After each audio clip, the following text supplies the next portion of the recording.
직전 목표 주가 152,900원에서 조금 올랐습니다. 안녕하세요, 강남우리입니다. 7월 8일 한국투자증권에서 나온 에코프로비엠의 목표 주가를 보며 레포트에서 밝히고 있는 근거에 대해서 만족스럽지 못했었는데요.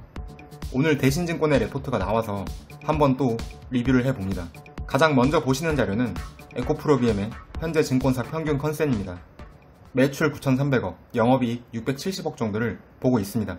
한국투자증권에서 나온 7월 8일 레포트는 매출 1조 1천억, 영업이익 788억을 보고 있었죠. 7월 12일 오늘 대신증권에서 나온 레포트는 매출 1조, 영업이익 760억을 보고 있습니다. 직전에 나왔던 대신증권 레포트와 비교하면 매출은 10%, 영업이익은 23% 증가한 수준이죠. 그 이유를 보면 한국투자증권과 비슷합니다. 메탈 가격 상승에 따른 판가 상승으로 매출 컨센을 올렸으며 하반기 판가 하락에 대한 추정도 같은 뷰입니다.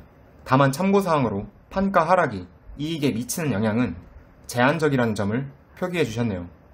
양극재 투자를 오래 해오신 분이라면 아는 내용이지만 중요한 참고사항입니다. 판가가 오른다고 영업이익이 크게 좋아지는 것이 아니듯이 판가가 내린다고 영업이익이 내려가는 것도 아니겠죠.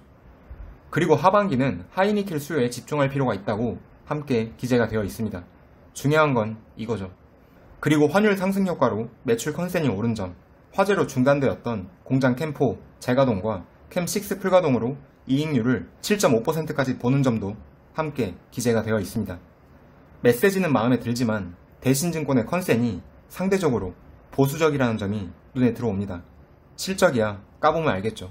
대신증권의 보고서에는 2023년까지의 전망만 기재가 되어 있더군요. 2022년 매출은 4조 1천억까지 보고 있고 2023년은 51% 증가한 6조 1천억까지 보고 있습니다. 영업이익률은 2022년에 7.3%, 2023년에 7.6%까지 보고 있습니다. 잠깐 어제 제가 영상에 올렸던 한국투자증권과 비교를 잠깐 해볼까요? 한국투자증권이 보고 있는 에코프로비엠의 2022년 매출은 4조 3천억, 2023년 매출은 5조 6천억까지 보고 있는데요. 이러한 2022년에 대한 추정은 한국투자증권이 대신증권보다 높은데 2023년에 대한 추정은 대신증권이 한국투자증권보다 높습니다. 대신증권이 조금 더 미래를 긍정적으로 보고 있다고 느껴지죠. 한국투자증권에서 미래를 다소 부정적으로 보는 이유는 그래프를 보며 말씀드리겠습니다. 2차전지 생산 증가율을 기존 컨센보다 하향했기 때문인데요. 그 이유로는 인플레이션에 따른 실질 구매력 감소, 그리고 자동차 업계가 전기차 가격을 낮출 것이라는 가정과 2차전지에 지불할 수 있는 비용의 감소로 이어질 것이라는 전망이었죠. 인플레이션에 따른 실질 구매력 감소 부분은 이해를 합니다. 하지만 자동차 업계가 전기차 가격을 낮출 것이라는 가정에 대해서는 쉽게 동의하기 어려웠습니다. 그래서 몇 가지 이유를 저도 들었었고요.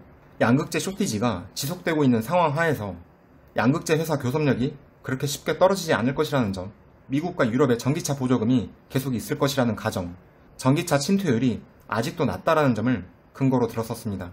상대적으로 부정적인 뷰를 갖고 있던 한국투자증권은 에코프로비엠의 목표 주가를 기존 대비 22% 하향해서 14만원을 설정했습니다.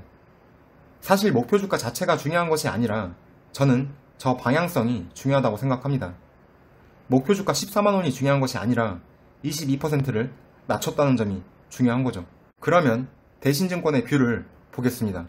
일단 에코프로비엠 실적에 대한 한국투자증권과 대신증권의 2022년, 2023년 자료를 보기 쉽게끔 정의했고요. 대신증권은 2022년 EPS 추정치를 기준으로 PEG 1값을 목표로 목표 주가를 구했습니다. 계산된 값은 15만 7천원인데 애누리해서 15만 5천원을 잡은 것처럼 보이네요. 직전 목표 주가 15만 2,900원에서 조금 올랐군요. 지금 대신증권이 목표 주가를 잡을 때 PEG를 사용했는데요. 그 PEG에 대한 설명은 제가 영상 댓글에 링크를 남겨놓겠습니다. 한국투자증권의 목표 주가 근거와 달리 대신증권은 에코프로비엠 캐파에 집중을 하고 있습니다.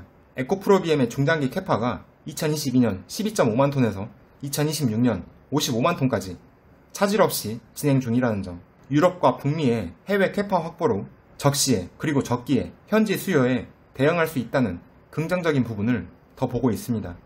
사실 이러한 관점은 제가 LNF를 보는 관점이기도 합니다. 시장의 변동 속에서 그 기업이 계획한 캐파를 문제없이 진행할 수 있고 생산된 물량을 다 팔 수 있는지에 집중을 하는 편입니다. 지금 시장에 대한 공포감으로 주가의 방향성이 끝없이 하락할 것 같은 느낌이 들 수도 있겠지만 본인이 투자하신 기업이 어려워 보이는 상황에서도 그래도 시장이 바라보고 있는 기준에 부합하거나 뛰어난 실적을 나타내고 있다면 믿고 기다려 볼만 하지 않겠나 생각합니다. 오늘 LNF 주가가 떨어지니까 아침에 친구가 전화가 왔더라고요. 본인이 며칠 전부터 경기가 좋지 않으니까 팔라고 하지 않았냐면서요. 저는 아직 버틸만 하다고 보고 있는데 그게 쉽겠습니까? 에코프로비엠이든 LNF든 2분기 실적 잘 내주면서 우상향의 발판으로 삼을 수 있었으면 합니다. 호재가 있으면 더 좋고요. 에코프로가 참 수직 계열화가 잘 되어 있는 회사인데요. 그중 에코프로 머티리얼즈의 상장 소식이 있습니다. 이동채 회장님이 직접 올해 초 5개년 계획에서 공식적으로 상장 계획을 밝히기도 했었는데요. 참 계획대로 잘 추진하는 그룹이다 라는 생각이 듭니다. 에코프로 머티리얼즈가 상장하고 캐파를 늘려가면 에코프로 BM 이익률이 개선될 여지가 좀 크지 않겠나요? 잘 상장하길 희망합니다. 오늘 준비한 영상은 여기까지입니다. 제 채널을 후원해주시는 경수님, 김가즈아님, 더리치님, 옥상댄스님, 이영웅님, 정숙최님, 임스미래님께 감사한 마음을 전합니다. 오늘 영상과 관련된 생각을 편하게 댓글로 남겨주세요.